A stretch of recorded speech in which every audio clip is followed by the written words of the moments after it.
이 자리에 함께 예배하러 오신 성도님들, 그리고 각자 자리에서 온라인으로 예배하시는 모든 성도님들을 주님의 이름으로 환영하고 축복합니다. 먼저 사도신경 하심으로써 하나님께 우리의 신앙을 고백하도록 하겠습니다.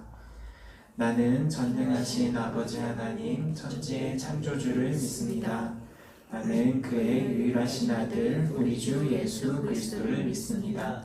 그는 성령으로 잉태되어 동정녀 마리아에게서 나시고 본디오 빌라도에게 고난을 받아 십자가에 못 박혀 죽으시고 장사된 지 사흘 만에 죽은 자 가운데서 다시 살아나셨으며 하늘에 오르시어 전능하신 아버지 하나님 우편에 앉아 계시다가 거기로부터 살아있는 자와 죽은 자를 심판하러 오시리라.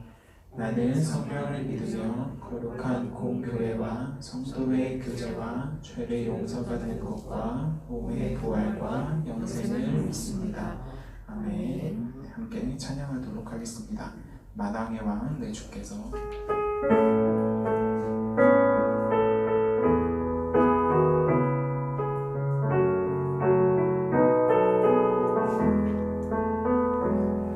만왕의 왕 내 주께서 왜 고초당했나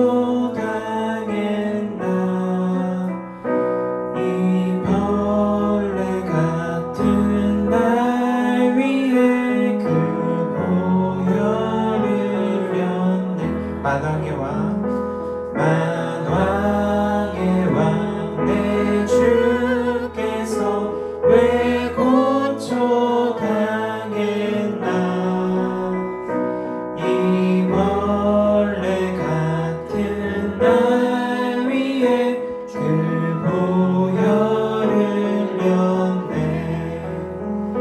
십자가 내가 처음 볼 때 나의 맘에 큰 고통 사라져. 돈을 믿고서 내 눈 밝았네. 참 내 기쁨 영원하도다. 주 십자가 못 박힘은 속죄함 아닌가. 그 긍휼함과 그 은혜 말할 수 없도다. 십자가 내가 처음 볼 때 나의 맘에 큰 고통 사라져. 오늘 믿고서 내 눈 밝았네. 참 내 기쁨 영원하도다. 늘 울어도 그 큰 은혜 다 갚을 수 없네. 나 주님께 몸 바쳐서 주의 일 힘쓰리. 십자가 내가 처음 볼 때에 나의 맘에 큰 고통 사라져.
하나님 아버지, 우리를 한 주간 동안 지키시고 인도하시고 보호하셨다가 정한 시간에 하나님께서 부르셔서 하나님을 예배할 수 있는 자리로 불러 모아주시니 참으로 감사드립니다.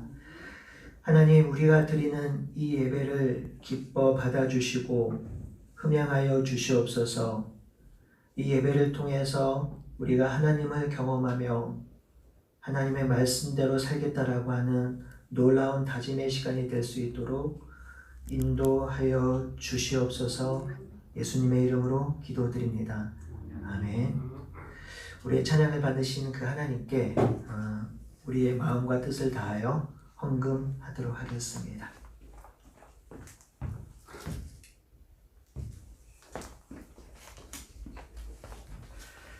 우리 감사헌금 드리셨습니다. 감사로 제사 드리길 원합니다. 우리 손혜연 권사님, 우리 김명배 성도님 오늘 함께 예배하셨습니다. 3월과 4월 달에 하나님께 드리지 못하신 헌금을 오늘 모두 하셨습니다. 또 11조와 기타 주일헌금을 하나님께 드리셨습니다. 우리 오늘은 내게 있는 향유호흡으로 같이 찬양하도록 하겠습니다.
나를 위해 험한 산길, 나를 위해 험한 산길 오르신 그만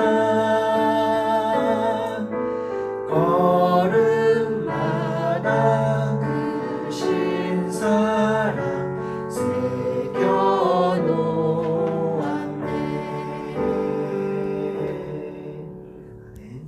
우리를 대표해서 임흥덕 장로님께서 기도 인도하시겠습니다.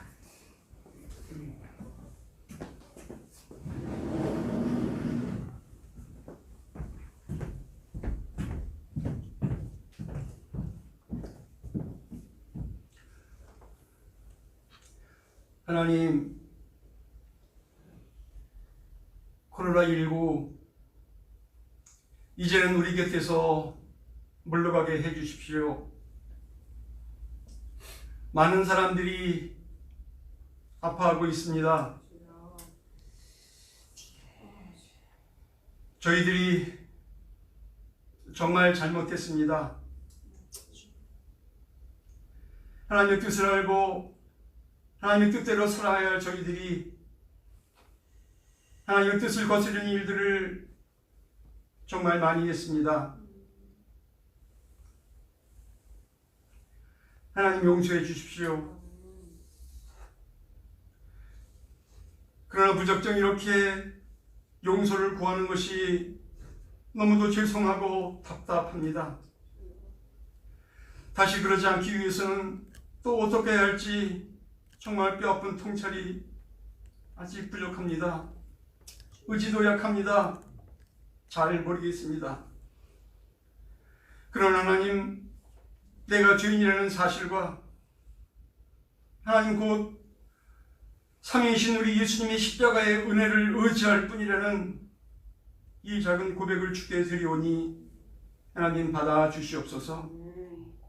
우리에게 다시 기회를 주십시오. 우리 교회가, 우리 한국 교회가, 그리고 우리 사회가, 세계 모든 나라들이, 민족들이 앞으로 어떻게 살아야 할지를 하나님 가르쳐 주시고 친히 인도해 주십시오. 아멘. 믿음을 가진 자들에게 순종하는 재래까지 있게 하여 주십시오. 아멘. 만물의 회복을 위하여 꿈꾸게 하시고 애쓰며 기도하는 자리에 있게 하여 주십시오. 아멘.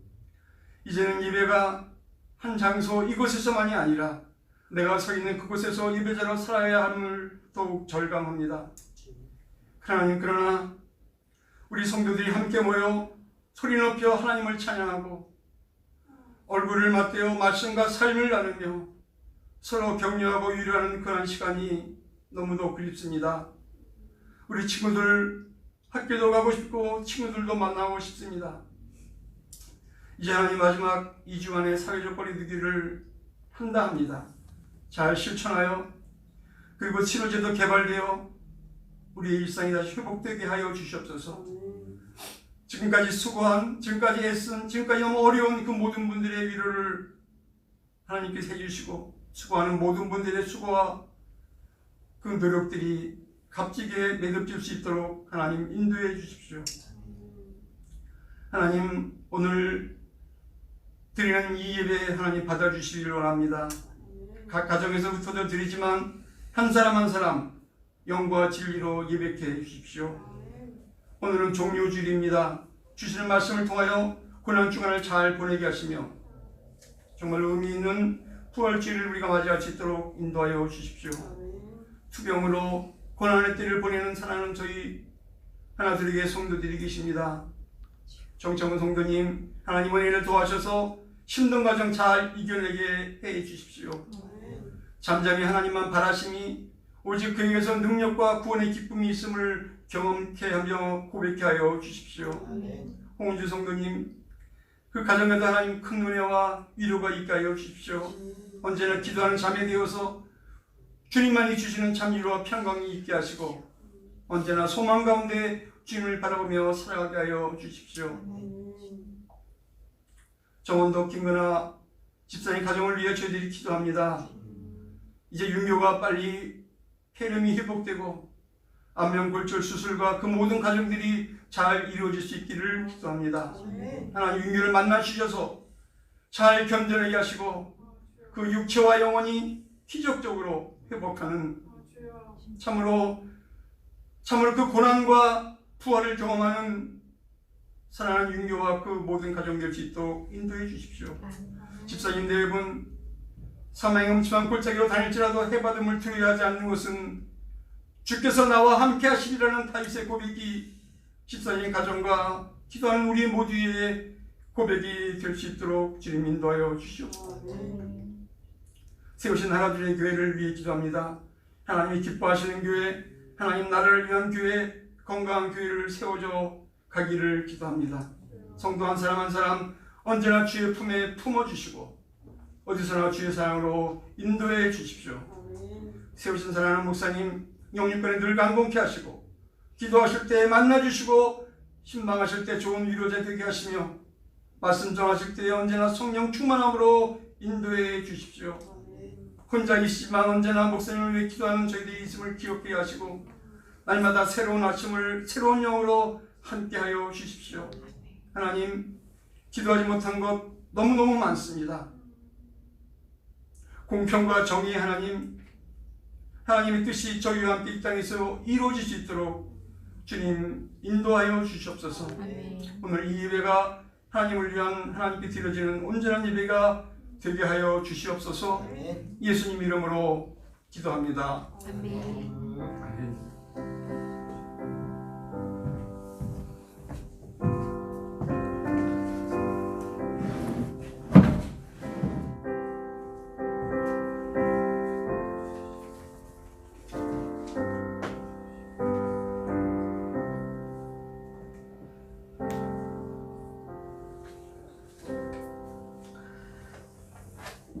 네, 우리 하나님의 말씀을 보도록 하겠습니다. 마가복음 14장 1절에서 11절입니다.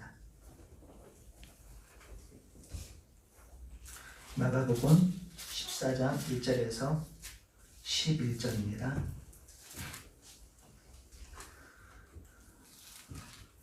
우리 이번 주가 종료주일이고 다음 주가 부활주일이기 때문에 사도행전 잠시 멈추고 우리 종료주일과 부활주일에 관련되어서 같이 말씀을 나누도록 하겠습니다.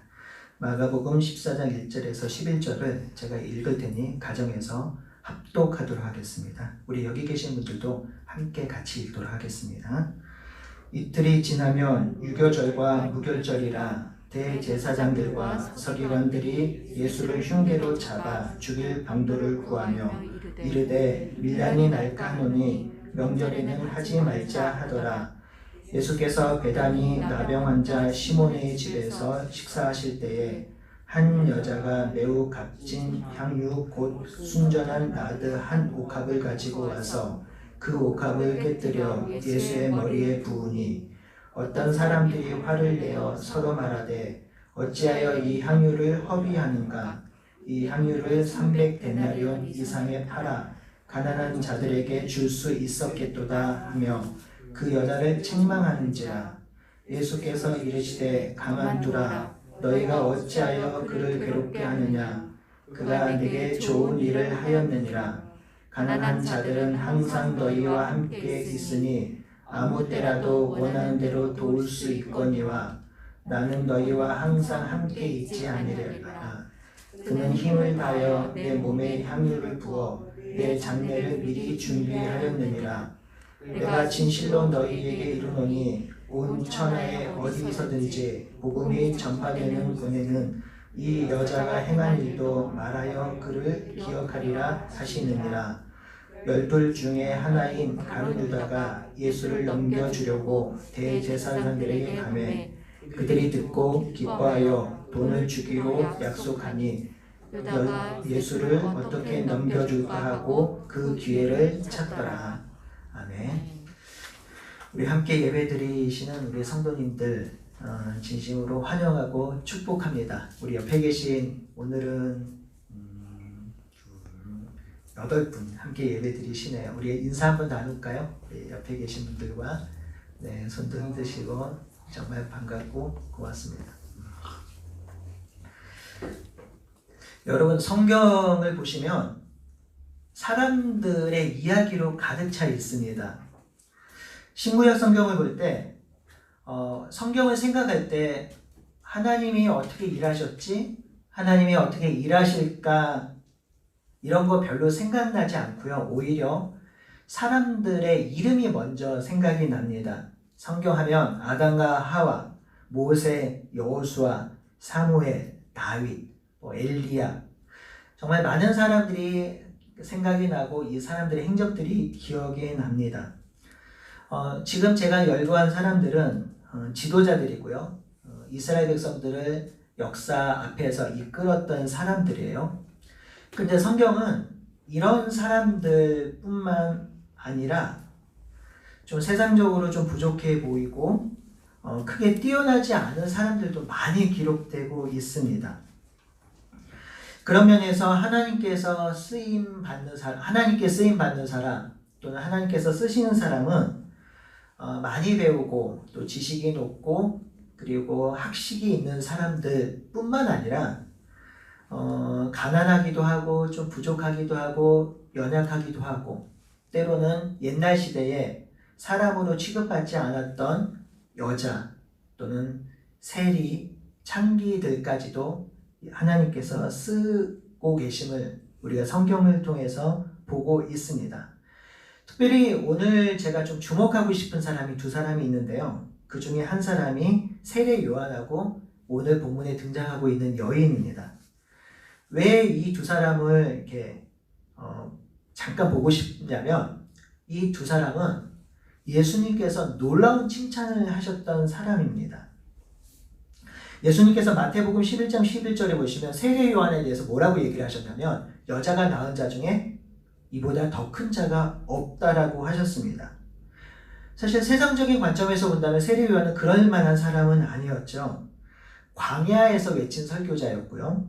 시대 정신을 따르지 아니하고 회개만을 선포했던 선지자, 왕과 지도자들에게는 눈의 가시 같은 선지자 같았습니다. 세상적으로 환영받지 못했고 변두리의 인생을 살았던 사람이었죠. 근데 이 세례 요한을 향해서 여자가 낳은 자 중에 이자보다 더 큰 자가 없다라고 했습니다. 이런 놀라운 칭찬을 받은 한 분이 더 있어요. 그 사람이 바로 오늘 본문에 등장하고 있는 향유를 부은 여인입니다. 이 여인에 대해서 예수님께서 뭐라고 말씀하셨냐면, 내가 너희들에게 이르노니 온 천하에 어디서든지 복음이 전파되는 곳에는 이 여자가 행한 일도 함께 기억될 것이다 라고 하셨습니다. 여러분, 복음이 전파되는 곳에 이 여인이 한 일이 항상 기록될 거래요. 기억될 거라고 합니다. 와, 정말 놀라운 칭찬, 놀라운 일 아닐까요? 이 여인 또한 큰 업적을 이루거나 돈을 많이 벌거나 학식이 있거나 놀라운 재능을 가진 여인이 아니었습니다. 그런데 어떻게 예수님께서는 복음이 전파되는 곳에 이 여인의 행함도 같이 기억될 거라고 하셨을까요? 예수님께서는 왜 세례 요한과 이 여인에게 이런 놀라운 칭찬을 했을까요? 세상적으로 뛰어나지도 않고 업적을 남긴 사람들도 아닌데도 불구하고 예수님께서 어떻게 그런 이야기를 하셨을까요? 제가 보는 관점에서 보니까 이 두 사람의 공통점이 있습니다. 이 두 사람의 공통점이 뭐냐면 예수님의 길을 예비한 사람이었어요. 마가복음 1장 3절에 보니까 세례 요한이 이렇게 대해서 이렇게 얘기를 하죠. 광야에서 외치는 자의 소리가 있어 이르되 주의 길을 예비하라, 그의 오실 길을 곧게 하라라고 기록되고 있습니다. 이 세례 요한이 어떤 사람이냐면 400년 동안의 침묵기를 깨고 예수님의 오실 길을 미리 6개월 전에 태어났으니까 그 길을 예비했던 사람이 바로 세례 요한입니다. 그렇다면 이 여인은 어떨까요? 이 여인은 예수님의 죽음을 예비한 사람입니다. 예수님의 구속의 길, 십자가 길을 예비한 사람이에요. 아무도 생각하지 못했고 아무도 소망하지 않았던 그 예수님의 십자가의 길을 예비했던 사람이 이 여인입니다. 예수님께서 정말 아프고 힘들고 소외되고 고통스러운 그 길을 걸어감에 있어서 이 여인이 나타나서 예수님의 길을 예비했던 것입니다. 그럼 예수님께서 얼마나 기뻐하셨을까요? 세례 요한은 예수님이 오신 길을 예비한 사람이었고 이 여인은 예수님의 죽음의 길을 예비한 사람이었습니다. 그래서 오늘 저는 특별히 이 여인의 행적을 살펴볼 것입니다. 이 여인의 여인의 행동을 살펴보면서 그 여인에게 배울 수 있는 것, 본받을 수 있는 것을 찾아보려고 합니다.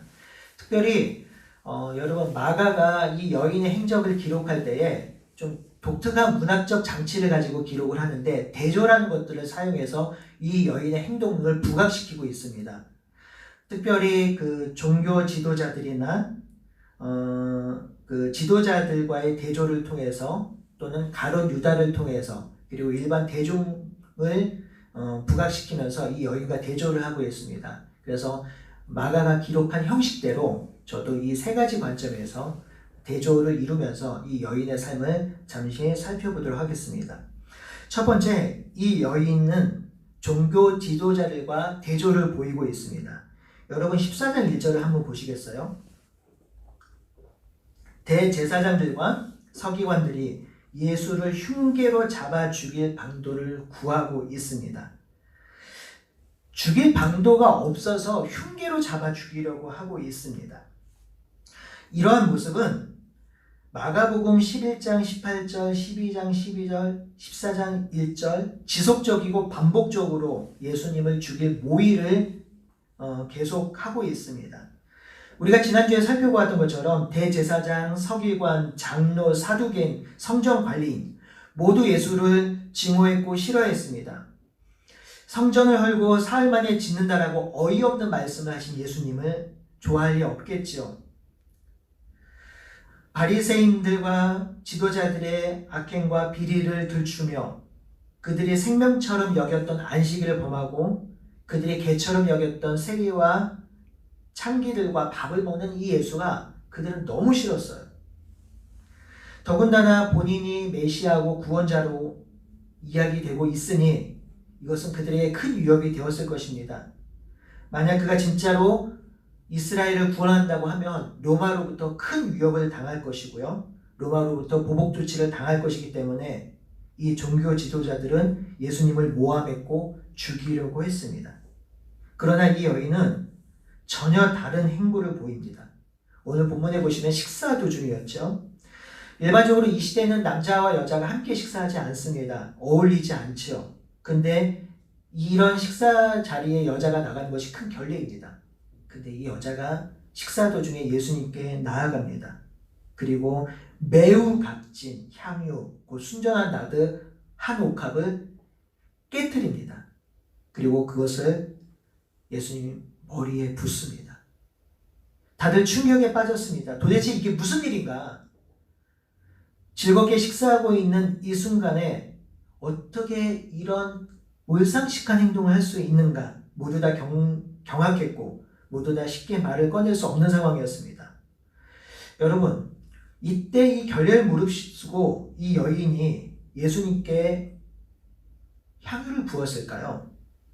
구약시대에 머리에 그 기름을 붓는 것은 제사장과 선지자를 세울 때 기름을 붓죠. 사무엘이 사울을 세울 때, 다윗을 세울 때 기름을 부었습니다. 그러니까 예수님의 머리에 기름을 붓는 행위는 예수님이 왕이십니다. 예수님이 주님이십니다라고 고백하는 행위입니다. 혹시 이게 너무 앞선 해석 아니냐라고 하신다면 이렇게 생각해도 좋겠습니다. 최소한 이 여인에게는 예수님께 최고의 존경과 경의와 경배를 드리고 있는 표현이 향유를 깨뜨려 머리에 기름을 붓는 것이었습니다. 여러분, 얼마나 아이러니해요. 구약 말씀에 능통했고요. 백성을 말씀으로 가르치는 자들은 예수님을 신성모독으로 죽일 방법을 찾고 있습니다. 예수님을 왕으로 인정하지 않았고 예수님을 주님으로 모시지 않았습니다. 오히려 죄인으로 여기고 그를 어떻게 하면 죽일지 맨날 모여서 그 모임만 하고 있었습니다. 하지만 이름 모를 이 여인은 예수님을 주로 고백하고 왕으로 고백하고 있습니다. 더 확장해서 본다면 사실 이 여인은 예수님의 왕의 즉위식을 한 것입니다. 여러분, 예수님은요, 이 땅에 사시면서 왕으로 한 번도 인정받지 못했어요. 하지만 죽기 바로 전에 이 땅에서 처음이자 마지막으로 한 여인의 기름 부음을 통해서 왕으로 인정받고 있는 거예요. 당신이 창조자입니다. 당신이 하나님의 아들 예수님이시고 정말 왕이십니다라는 놀라운 고백을 받고 있는 장면이 오늘 장면입니다. 예수님의 제사장이나 선지자나 왕이나 이런 사람들로 기름 부음을 받는 게 아니라 이 한 여인에게 받고 있는 것이죠. 이 향유를 부은 여인의 행동은 마치 베드로의 신앙 고백을 연상하게 됩니다. 변화산에서 베드로가 예수님께 그렇게 얘기를 하죠. 주는 그리스도시요 살아계신 하나님의 아들이십니다. 이때 예수님이 얼마나 기뻐했는지 모르겠어요. 그래서 예수님이 너무 기뻐서 그 고백 위에 내가 교회를 세울 거야 라고 말씀하셨습니다. 그 고백을 이 여인은 행함으로 드러내고 있어요. 기름을 부으면서 예수님은 왕이십니다. 예수님은 나의 주인이십니다. 예수님께 최고의 경배와 경의와 찬사를 보내고 있는 것입니다. 그렇게 이 여인은 예수님의 장례를 준비하고 있었던 것이죠. 사랑하는 성도 여러분, 이번 주간이 고난 주간입니다. 이 땅의 회복과 우리의 구원을 위해서 고난 당하신 예수님을 기억하는 주간입니다. 그 예수님을 기억할 때 우리가 그분께 드릴 최고의 찬사, 최고의 경의, 최고의 경배가 무엇일까요? 그것은 바로 예수님이 왕이십니다. 예수님이 나의 구원자시며 나의 주인이십니다. 라고 고백하는 것입니다. 아침에 일어나실 때에 이번 한 주간 특별하게 우리 예수님께 그런 고백을 드렸으면 좋겠습니다. 분주한 아침이긴 하겠지만 일어나서 예수님 나의 주인 되어 주시니 감사합니다. 내가 예수님을 구주로 모시고 이 하루 은혜롭게 살아가겠습니다 하고 고백할 수 있었으면 좋겠습니다. 그때 우리가 이 고난주간을 의미 있게 살아가는 것이라고 생각을 합니다. 두 번째 대조는 가룟 유다와 대조를 시키고 있습니다. 마가는 복음이 전해진 곳에 이 여인의 행적이 같이 전해질 것이라고 기록한 다음에 바로 뒤에 10절과 11절에 유다의 배반 이야기를 기록하고 있어요.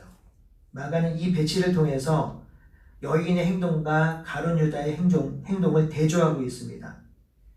가룟 유다는 예수님을 넘겨주려고 대제사장 무리에게 갑니다. 그리고 그들과 협상을 하죠. 오늘 본문에 드러나진 않지만 마태복음에는 은 30에 예수님을 넘겨주기로 결정합니다. 그리고 예수님을 넘겨주려고 뭐 하냐면요, 호시탐탐 기회를 엿보고 있습니다. 가룟 유다는 자신의 뜻대로 예수님이 움직여지지 않자 예수님을 팔아넘기고 이익을 챙기려고 합니다. 3년 동안 동고동락하면서 예수님에게 정말 많은 사랑을 받고 예수님에게 기쁨을 얻었음에도 불구하고 그는 예수님을 팔아서 이익을 남기려고 합니다. 예수님을 통해서 무언가 얻을 수만 있다면 예수님을 팔아서라도 유익을 얻고자 했던 사람이 이 바로 가룟 유다입니다. 그래서 팔기로 결정한 것이죠. 이 가룟 유다의 생각은요, 당시 많은 사람들의 생각을 반영합니다. 이 당시 대중들도 예수님께 나온 이유가 예수님을 통해서 얻고자 하는 것이 많았기 때문입니다. 모두들 예수님께 나와서 달라고 합니다. 내가 힘드니까 힘을 주세요. 내가 배가 고프니까 밥을 주세요. 내가 아프고 연약하니 치료해 주십시오. 내가 낭망했으니 위로해 주십시오. 라고 예수님께 달라고만 합니다. 저는 달라고 하는 신앙이 잘못됐다라고 이야기를 하는 것이 아닙니다. 근데 이 여인은 좀 달랐어요. 이 여인은 300데나리온이나 되는 이 향유를 예수님께 부었습니다. 사실 이 여인은요, 가난했을 거예요. 이 오늘 사건이 벌어진 곳이 베다니인데요. 이 베다니는 가난한 동네입니다. 그리고 가난한 사람들을 보살피는 곳이 많았던 곳이 이 베다니였습니다. 더군다나 이 집이 어디였냐면 나병 환자 집이었어요. 격리될 수 있었던 곳이겠죠. 가난한 사람들이 참 많이 어울렸던 곳입니다. 여러분, 오늘 본문에는 이 여인의 이름조차 나오지 않아요. 그러니 이 여인이 어떤 사람이었는지 알 수 있겠죠. 이 여인이 이 향유를 부었을 때 사람들이 뭐라고 면박을 주냐면 이것을 팔아서 가난한 사람들에게 나눠줬으면 좋았을 뻔했다라고 얘기를 하죠. 그 얘기는 가난한 사람들이 주변에 많았던 거예요. 그러니까 가난한 사람을 돕는 게 훨씬 더 좋았겠다라고 이 여인을 면박 줍니다. 그런 가난한 여인에게 이 300데나리온은 상당히 큰 돈이죠. 1데나리온이 노동자 하루 품삯이죠. 300데나리온이니까 노동자 1년 연봉. 좀 더 잘 이렇게 와닿게 생각한다면 여러분 오병이어 사건 때 5,000명이 모였잖아요. 그때 먹일 수 있는 돈이 얼마였냐면 200데나리온이 있으면 먹일 수 있다고 했어요. 그러니까 300데나리온이면 7,500명을 먹일 수 있는 돈이에요. 그러니까 남자는 7,500명이죠. 그러니까 10,000명 정도 먹일 수 있을까요? 이제 상상이 확 되시죠. 10,000명 이상 먹일 수 있는 돈 또는 7,500명 먹일 수 있는 돈을 그 돈에 해당되는 향유를 가지고 와서 옥합을 깨뜨려, 그것도 되게 비싼 거고 좋을 건데 깨뜨려서 예수님의 머리에 붓습니다. 이 여인은 자신의 모든 것들을 드렸을 거예요. 아까워하지 않냐고 드렸을 것입니다. 아마 드릴 수만 있다면 더 드리고 싶었던 것이 이 여인이었을 것입니다. 이 여인의 행동을 보면서 예수님이 얼마나 감사하고 좋았을까요? 모두 다 자신에게 와서 달라고 하다가 줄 게 없으니 팔려고 했던 가룟 유다도 있는데 가난하지만 자신의 모든 것들을 드리는 이 여인을 보면서 예수님이 얼마나 좋았을까요? 그러니 그 사람들이 여인을 향해서 이걸 팔아 가난한 사람들에게 주면 좋지 않았을까라고 면박 주었을 때 예수님이 바로 옹호해 주시잖아요. 가만두어라. 그가 좋은 일을 하였다. 가난한 사람들은 항상 너희들과 있거니와 이 여인은 나에게 좋은 일을 하였다라고 이 여인을 감싸주고 있습니다. 사랑하는 성도 여러분, 성숙한 신앙은 달라는 신앙에서 드리는 신앙으로 자라가는 것입니다. 여러분, 사실 하나님 편에서 본다면 필요한 게 없어요. 그분은 존재 자체가 완전하시고 온전하시기 때문에 우리가 그분께 무엇을 드린다고 해도 사실 그것은 그분께 소용 있는 것은 아닙니다. 우리가 무엇을 드린다 해도 그것들로 인해서 그분을 채울 수 있는 게 없어요. 그분은 혼자 자족하시기 때문에, 부족함 없는 분이기 때문에. 그럼에도 불구하고 우리가 하나님께 드려야 될 이유가 무엇인가요? 그것은 이 드림의 관계가 하나님을 사랑하는 관계이기 때문입니다. 우리가 처음 신앙을 가질 때만 해도 달라고 합니다. 기도할 때 대부분 간구이죠. 당연히 이것이 필요합니다. 하지만 우리가 신앙이 자라면서 우리가 하나님 앞에 달라는 것뿐만 아니라 우리의 마음 가운데, 우리의 삶 가운데, 우리의 인생 가운데 내가 그토록 사랑하시는 하나님께, 그 삼위 예수님께 내가 무언가 드릴 수 있으면 좋겠다라는 생각을 갖게 되는 것입니다. 그분이 정말 좋으니 그분에겐 필요 없을지 모르지만 내가 그분께 드릴 수 있는 것이 있으면 좋겠다 마음을 갖는 것이죠. 그래서 그분께 드릴 섬김, 하나님께 드릴 순종, 하나님께 드릴 찬양, 하나님께 드릴 감사가 있다면 이 행위가 하나님을 진정으로 사랑하는 행위입니다. 우리 경험이 있으시잖아요. 어버이날 꼬깃꼬깃 아이들이 카네이션 하나 가슴에 달아줬을 때 우리 그거 더 아름답고 멋진 거 수십 개 돈으로 살 수 있지만 그 아이의 하나의 드림이 우리들에게 위로가 되고 얼마나 기쁨이 되었는지요. 그 마음을 받는 거잖아요. 우리 예수님께서 이 여인의 그 드려지는 마음을 너무 기쁘게 받으신 것입니다. 우리 예수님께서는 십자가를 지심으로 자기의 사랑을 우리들에게 확증하셨습니다. 그 예수님을 여러분들이 사랑하신다면 여러분들의 있는 것들을 그분께 드리시기를 소원합니다. 물질을 이야기하는 것이 아니에요. 여러분들이 이 고난주간에 나를 위해 고난당하신 예수님, 나의 구원을 위해 자신의 목숨을 드린 예수님께 나는 무엇을 드릴 수 있을까? 나의 관심과 사랑과 기도와 헌신과 순종과 여러분들이 가장 존귀하게 여기는 것을 아낌없이 드릴 때 우리 예수님께서 기뻐 받으실 거라 확신합니다. 이 고난주간에 여러분의 소중한 것들을 예수님께 드림으로 한 주를 살아가시기를 소원합니다. 마지막으로 또 하나의 대조가 이루고 있는데 말씀을 듣지 않는 무리와의 대조입니다. 여러분, 예수님께서는 자신이 고난받으시고 십자가에 죽으실 것을 3번이나 말씀하셨습니다. 마가복음 8장 31절, 9장 31절, 10장 33, 32, 34절에 자신의 죽음을 예언하셨습니다. 제가 마가복음 10장 33, 34절을 한번 읽겠습니다. 얼마나 자세하게 표현했는지 읽어보겠습니다. 보라, 우리가 예루살렘으로 올라가노니 인자가 대제사장들과 서기관들에게 넘겨지매 그들이 죽이기로 결의하고 이방인들에게 넘겨주겠고 그들은 능욕하며 침뱉으며 채찍질하고 죽일 것이나 그는 3일 만에 살아나리라 하시니라. 이거를 제자들에게 예언하신 거예요. 이렇게 자세하고 구체적으로 3번이나. 저는 3번만 했다고 생각하지 않아요. 훨씬 더 자주 했을 거예요. 성경의 지면상 그 정도를 표현했겠죠. 예수님께서는 자신의 임박한 죽음을 제자들에게 반복적으로 말씀하셨습니다. 하지만 제자들은 이 말씀을 깨닫지 못했습니다. 마음에 새기지도 못했습니다. 베드로는 이러한 일이 일어난다고 했을 때 절대로 그 일이 일어나지 못할 거라고 호언장담했던 사람이 베드로예요. 당시 대중도 예외는 아니었습니다. 당시 대부분의 사람들은 예수님의 말씀을 귀담아 듣지 않았습니다. 예수님께서 예루살렘 입성하신 다음에 평소와 다르게 종말이라든지 또는 지도자들과 논쟁을 하면서 미래에 대한 이야기들을 참 많이 하셨음에도 불구하고 어느 누구도 예수님의 말한 의도를 알아듣지 못했습니다. 어느 누구도 예수님의 말씀을 깊이 새기지 않았습니다. 그 의미도 잘 몰랐습니다.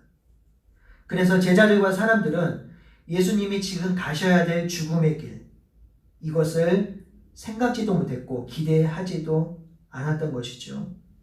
하지만 이 여인은 달랐어요.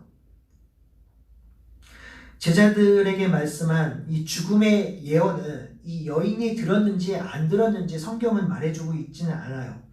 근데 저는 들었을 것 같아요.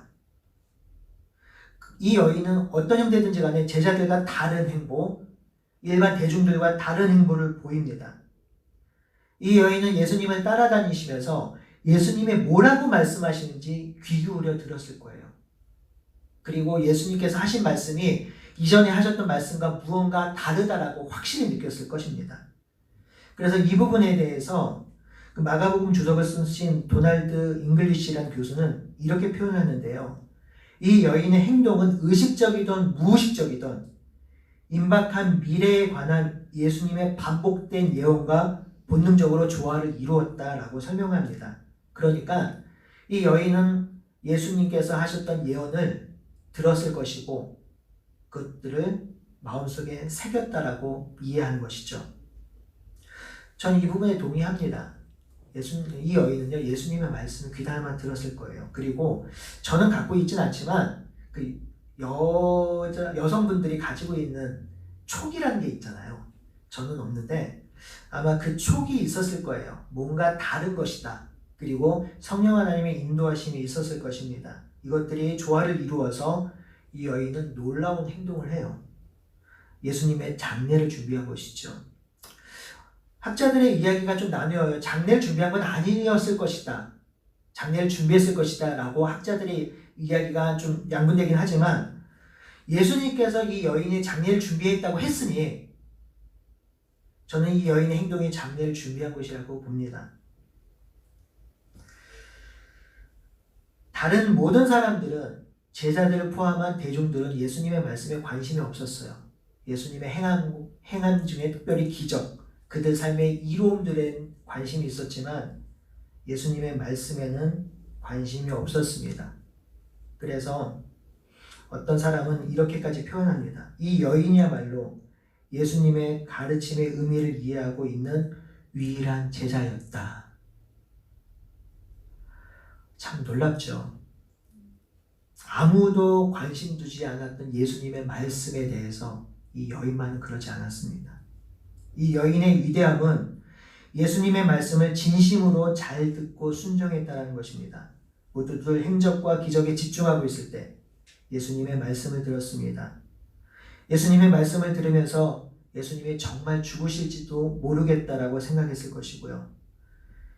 예수님의 말씀에 집중한 여인은 자신의 재산을 들여서 향유를 준비하였고 그 향유를 결례를 깨고 예수님 앞에 나와 깨뜨렸던 것입니다. 그 여인은 예수님의 장례를 준비한 것입니다. 이처럼 말씀을 듣는다는 것은 그리스도인에게 가장 중요합니다. 그래서 기독교를 말씀의 종교라고 합니다. 여러분 한번 보십시오. 우리는 무한합니다. 우리는 제한적이고 사고가 한계가 있습니다. 우리는 기껏 해봤자 IQ가 150, 저 같은 경우에 죄송합니다. 130, 그 정도밖에 되지 않습니다. 그런데요, 그런 유한한 인간이 하나님을 어떻게 할 수 있을까요? 하나님은 살아있기 때문에 손에 잡히지 않아요. 그 하나님은 어떻게 할 수 있을까요? 그래서 하나님께서 우리들에게 자신을 보여주셨어요. 그것이 어려운 말로 계시입니다. 그러므로 기독교는요, 하나님께서 자신을 드러내 주신 계시, 즉 이 성경 말씀이 아니고는 하나님을 알 방법이 없어요. 이 성경이 아니고는 하나님의 말씀을 이해할 방법이 없고, 이 성경이 아니고는 하나님께서 어떤 계획을 세우고 있는지 알 수 있는 방법이 없어요. 그 하나님의 뜻과 하나님의 계획과 하나님의 모든 것을 완벽하게 드러내신 분이 바로 예수 그리스도죠. 그러니 우리는 예수 그리스도를 통해서 하나님을 알 수 있고 예수 그리스도를 통해서 그분께 나아갈 수 있는 것입니다. 그러므로 우리가 하나님을 사랑한다는 것은 하나님의 말씀을 사랑하는 거예요. 하나님의 뜻을 이해한다는 것은 하나님의 말씀을 이해하는 것과 같습니다.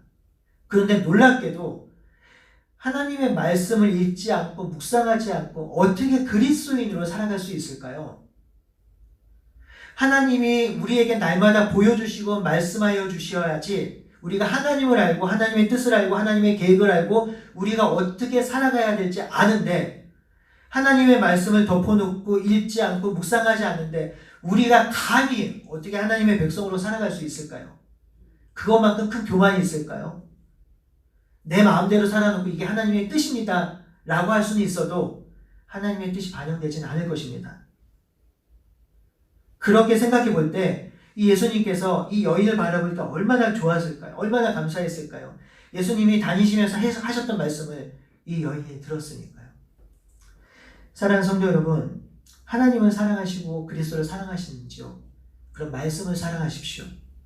말씀을 날마다 묵상하시고 말씀을 날마다 읽으시면서 하나님의 뜻들을 알아가며 그것들을 우리의 삶 가운데 실천하시기를 간절히 바라고 소원합니다. 그러므로 이 말씀과 우리가 말씀과 만날 때 하나님과 인격적 교제를 할 수 있으며 이 말씀과 만날 때 하나님을 진정으로 사랑할 수 있으며 이 말씀과 만날 때 우리는 그 말씀의 은혜로 말미암아 이웃을 사랑할 수 있는 것입니다. 말씀을 읽고 묵상하지 않고 말씀을 사랑하지 않으면 어떠한 영적 성숙도 기대할 수 없습니다. 사랑하는 성도 여러분, 최고의 율법 지식을 가진 율법자나 바리새인들, 권력을 쥐고 흔들었던 대제사장들, 이들이 예수님의 죽음을 준비한 것이 아니었어요. 3년 동안 예수님을 따라다녔던 제자들이 예수님의 죽음을 준비한 것이 아니었습니다. 예수님 좋아요, 호산나 어서 오십시오라고 예루살렘 입성할 때 종려나무 가지를 흔들었던 그들이 예수님의 죽음을 준비한 것이 아니었어요. 놀랍게도 예수님을 진정으로 왕으로 모셨던 한 가난한 여인, 자신의 존귀한 것들을 드렸던 한 가난한 여인, 예수님의 말씀을 귀담아 들으면서 그 말씀을 마음판에 새겼던 한 가난한 여인이 예수님의 장례를 준비한 것입니다. 이것이 성경이고 이것이 신비입니다. 얼마나 놀라운 일인지요. 그러니 예수님이 너무 기쁘기 때문에 너무 좋으셔서 이 여인의 행함이 복음이 전파되는 그곳에 함께 기억될 거라고 하셨던 것입니다. 돈이 많다고, 높은 지위에 있다고, 학식이 있다고 예수님의 기회를 예비하거나 예수님을 잘 따르는 것이 아님을 우리는 오늘 본문을 통해서 배웠습니다. 예수님의 말씀을 날마다 묵상하며 그 말씀 한 자락을 붙들면서 살기로 소원하는 그 사람에 의해서 내가 많은 것은 아니지만 나의 소중한 것들을 주님께 드리는 그에 의해서 그리고 내 삶 가운데서 주님이 나의 왕이십니다. 예수님이 나의 주님이신이라고 고백하는 그 사람에 의해서 예수님의 길이 예비되어지는 것입니다. 성도 여러분, 제가 이 부분을 묵상하면서 어떤 마음이 들었냐면 세례 요한이 예수님의 초림을 준비함으로 칭찬을 받았고 이 가난한 여인이 예수님의 십자가의 죽으심을 예비함으로 놀라운 칭찬을 받았다면 우리 하나둘의 성도님들은 예수님의 다시 오심을 준비함으로 예수님께 놀라운 칭찬 듣는 교회 되었으면 좋겠습니다. 예수님의 다시 올 길을 예비하는 사람들, 그것은 다른 사람들이에요. 달라도 너무 다른 사람들이에요. 달라서 기억되는 사람들, 마치 여인과 같은 인생입니다.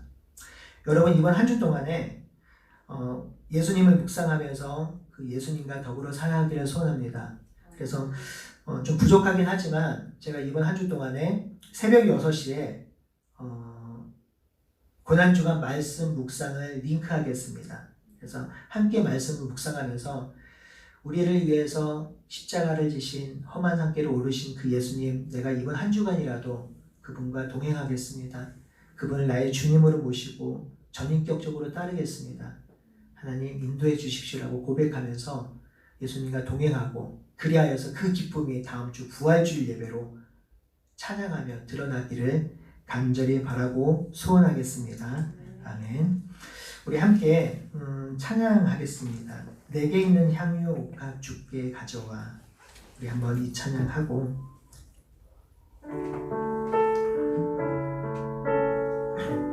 말씀을 기억하면서 기도하겠습니다. 내게 있는 향유 옥합, 내게 있는 향유 옥합 주께 가져와. 그 발 위에 입 맞추고 깨뜨립니다. 나를 위해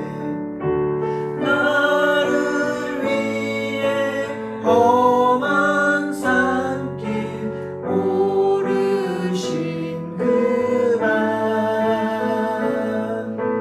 걸음마다 크신 사랑 새겨놓았네. 우리 허밍으로 찬양하겠습니다. 내게 있는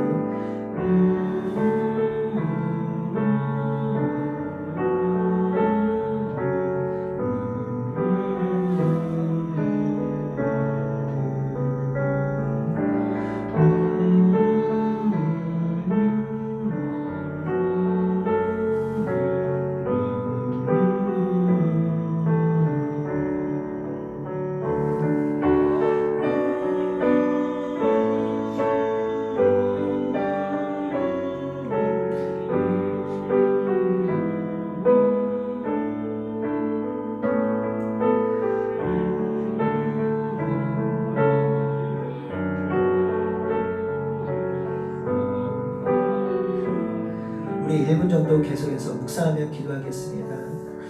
이 여인이 고백하고 행했던 것처럼 하나님 고난 당하신 예수님의 길을 내가 예배하기를 소원합니다.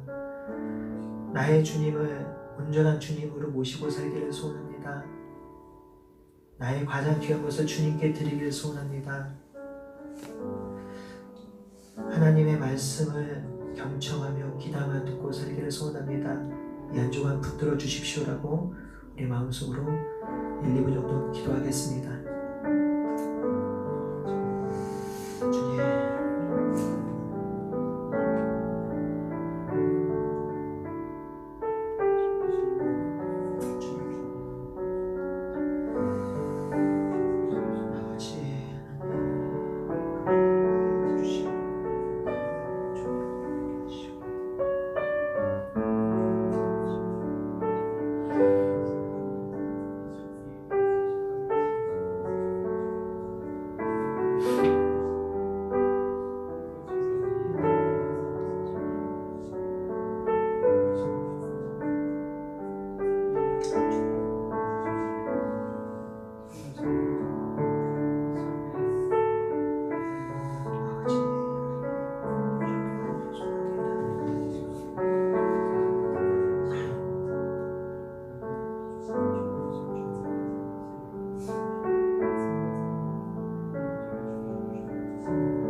하나님,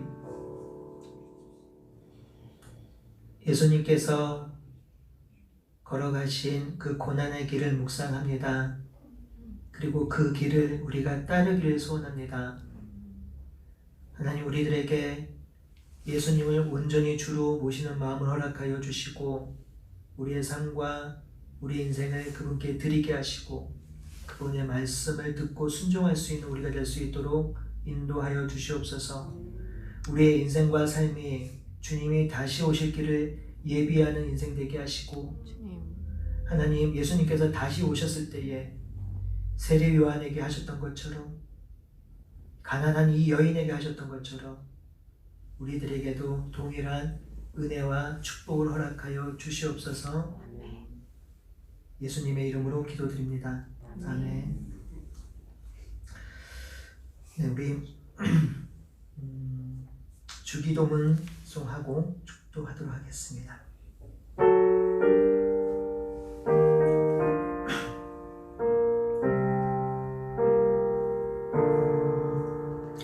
하늘에 계신 아버지 이름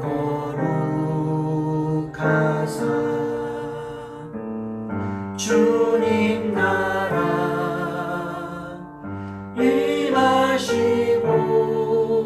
뜻이 이루어지이다.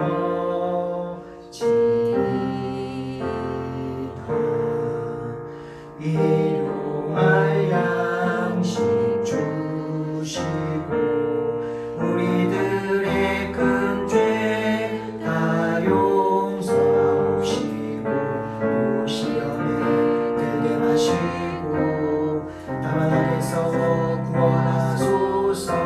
내게 주의 나라 주의 권세 주의 영광 영원히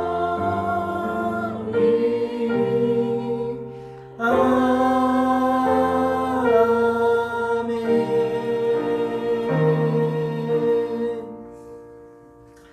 제가 특별히 윤교를 위해서 우리 마음을 모아서 한 1분만 같이 기도하시면 좋겠습니다. 화요일날 수술 날짜가 잡혀 있긴 한데요. 폐렴이 심해서 그 폐렴이 잡혀야 수술할 수 있다고 합니다. 수술이 빠르면 빠를수록 좋은데 수술이 될 수 있도록 폐렴이 잡히고 안면에 골절되고 여러 군데 골절이 됐더라고요. 다행히 다리 쪽은 괜찮은데 하나님 이 시간에 우리 윤교에게 함께하여 주십시오라고 우리 사랑하는 성도님들 우리 가정에서 시간이 같지만 1분 정도만 우리 같이 기도하고 제가 기도하고 축도하겠습니다. 우리 윤교를 위해서 기도합니다. 하나님 아버지 이 시간에 우리가 윤교를 위해서 기도합니다.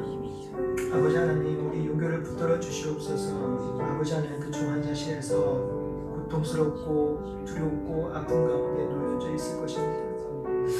아버지 하나님 이 시간에 윤교에게 찾아가 주셔서 하나님 윤교의 마음 가운데 함께하여 주셔서 하나님을 의지하게 하시고 하나님을 붙들게 하여 주시옵소서. 하나님의 권능 예수 그리스도의 능력으로 함께하여 주셔서 윤교의 몸에 하나님의 능력이 함께하여 주셔서 아픈 것들이 치유되어질 수 있는 놀라운 주의 역사가 일어날 수 있도록 인도하여 주시옵소서. 그 가정을 축복하여 주시고 그 가정을 위로하여 주셔서 하나님의 사랑 가운데 거할 수 있도록 인도하여 주시며 힘들고 어려울 때에 하나님을 붙들 수 있도록 인도하여 주시옵기를 간절히 원합니다. 아버지 하나님 도우시옵소서. 아버지 하나님 행하여 주시옵소서. 이 일을 통하여 우리가 사랑하는 마음을 가질 수 있도록 인도하여 주시고 하나님의 놀라움들을 기억할 수 있고 경험할 수 있도록 인도하여 주시옵소서. 하나님 우리는 할 수 없사오니 하나님을 하실 수 있사오니 하나님을 붙들고 나아갈 수 있는 우리가 될 수 있도록 인도하여 주시옵소서. 하나님 아버지 이 시간에 우리 윤교를 위해서 기도합니다. 정말 위기 순간 어려운 순간 생명의 위협을 느낄 수 있는 순간이었습니다. 하지만 하나님께서 보호하시고 함께하여 주심으로 말미암아 많이 회복되었습니다. 하나님 은혜를 내려 주시옵소서. 특별히 폐렴을 하나님께서 붙들어 주셔서 그 폐가 온전히 회복될 수 있도록 인도하여 주시옵소서.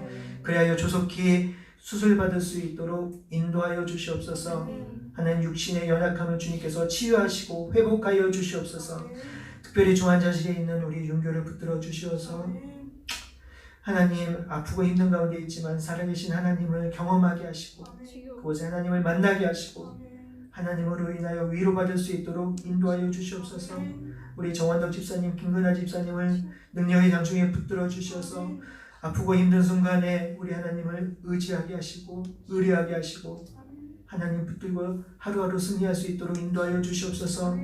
우리 사랑하는 하나둘의 교회를 하나님 윤교를 위하여 함께 기도할 수 있는 중보 기도자로 세워주셨사오니 우리가 더불어 기도할 수 있도록 인도하여 주시고 윤교가 건강하게 태어날 때 우리가 살아계신 하나님을 모두 다 찬양할 수 있도록 인도하여 주시옵소서. 이제는 우리 주 예수 그리스도의 은혜와 하나님의 무궁하신 사랑과 성령님의 교제하심이 예수님의 다시 오실 길을 예비하며 살기로 소원하는 우리 하나둘에게 성도들 머리 위에 이 시간에 가정에서 예배드리는 많은 성도들 머리 위에 이제부터 영원히 함께 하시기를 간절히 축원하옵나이다. 아멘.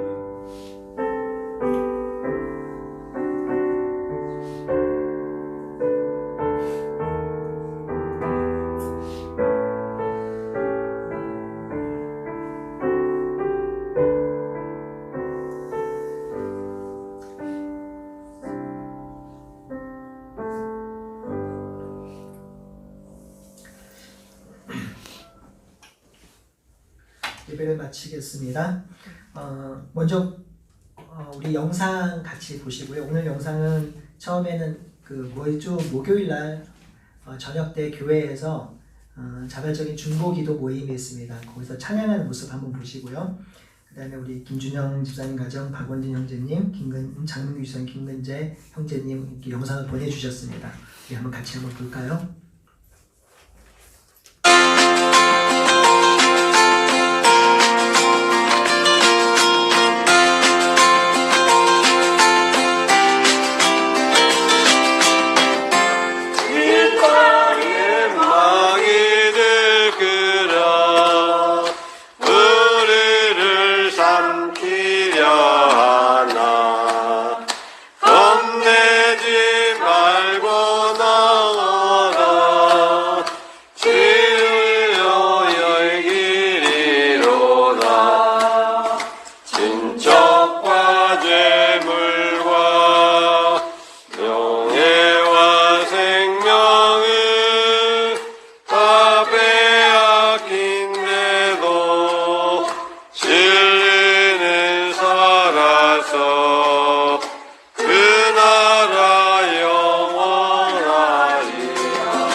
다음 영상 우리 가정 먼저 보겠습니다.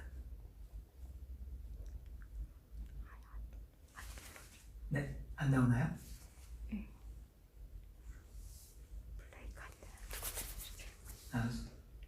손이 김혜윤 인사. 왼손 배꼽, 오른손 배꼽.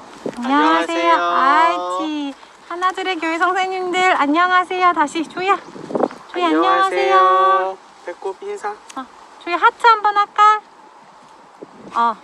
두 손 다 해야지 하트. 하트. 두 손 하트. 부끄러워? 하나둘의 성도 여러분, 저희 집 앞에 잠깐 나왔어요. 모두 건강하시고 다시 만날 때까지 모두 화이팅! 화이팅! 화이팅! 조이도 화이팅 해야지. 화이팅! 아이치 안녕. 바이바이. 바이바이.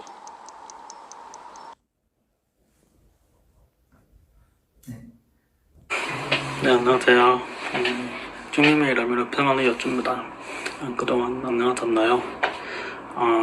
제가 좀 아내랑 좀 많은 시간을 보내다가 좀 한국에 돌아왔는데요.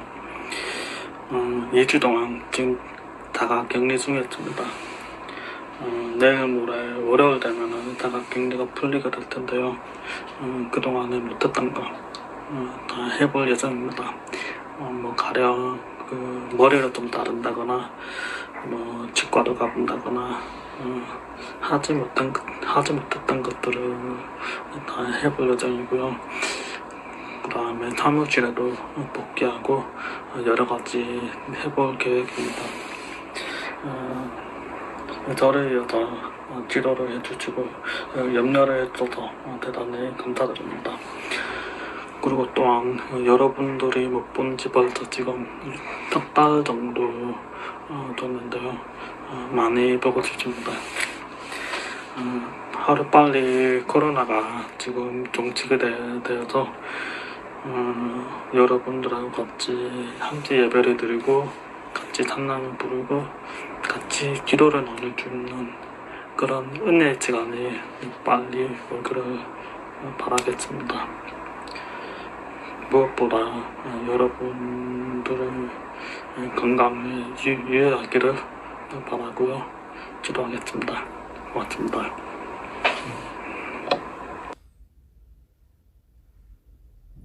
송도리 집사님 가정인가요? 안녕하세요. 안녕하세요. 저희는 장민규, 저는 장준. 저는 장윤. 저는 우은수입니다. 반갑습니다. 반갑습니다. 이렇게 온라인으로 또 인사를 드리게 되어서 모두 반갑고 좋습니다. 저희는 개인 위생 수칙을 잘 지키면서 건강하게 또 잘 지내고 있습니다. 빠른 시간 내에 여러분들 얼굴을 또 교회에서 볼 수 있으면 좋겠습니다. 모두 건강히 잘 지내시고 내일 또 온라인상에서 같은 시간에 예배로 만날 수 있기를 소망합니다. 안녕히 계세요. 안녕히 계세요. 보고 싶어요. 건강하세요. 보고 싶어요. 네, 마지막으로 우리 김근재 집사님 가정입니다. 안녕하세요. 하나둘의 가족 여러분. 우상희 김근재입니다. 다들 잘 지내고 계시죠? 다들 너무 보고 싶고 그립습니다. 저희 근황 보내달라는 제안을 받았거든요. 저희 근황 공개하겠습니다. 금요일날 사실 부부싸움 오랜만에 했거든요. 부부싸움 오랜만에 하고 근황 제안을 받았습니다. 걱정 안 하셔도 됩니다. 저희는 오늘 아침에 화해를 했고요. 저희 가정을 이렇게 보살펴 주듯 하나둘의 성도님들 가정을 돌봐주신 하나님이 항상 곁에 있다는 것을 잊지 마시고 남은 주일 오후 잘 보내시기 바랍니다. 다시 만나는 그날까지 다들 건강하시고 잘 지내십시오. 네, 감사합니다. 영상 한 1분 정도로 찍어서 저한테 보내주시면 제가 이렇게 업로드 할 수 있으니까요. 제가 개별적으로 연락을 드리는 분들도 있으면 해주시고요. 그리고 개인적으로도 좀 보내주시면 좋겠습니다.